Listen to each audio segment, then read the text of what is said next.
అమ్మా అమ్మా ఛీ నన్నలా పిలవకురా. ఎవరిని పట్టుకొని ఎన్ని మాటలు అంటున్నావురా?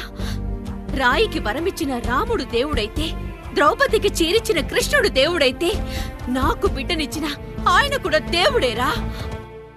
ఏంటి ఇలానే వదిలేస్తే బిడ్డల్ని కంటూ వెళ్తాడా?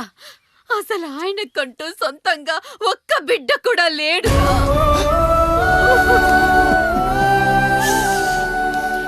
అసలు ఏం జరిగిందో తెలుసా? మీరుండండి అయ్యా, ఉండండి. మొదటి భార్యని చేసుకున్నాక పిల్లలు పుట్టలేదని రెండో పెళ్లి చేసుకున్నారు. ఆవిడకి పుట్టలేదు. మూడోసారైనా తగులుతుందనుకున్నాం, తనకే పుట్టలేదు.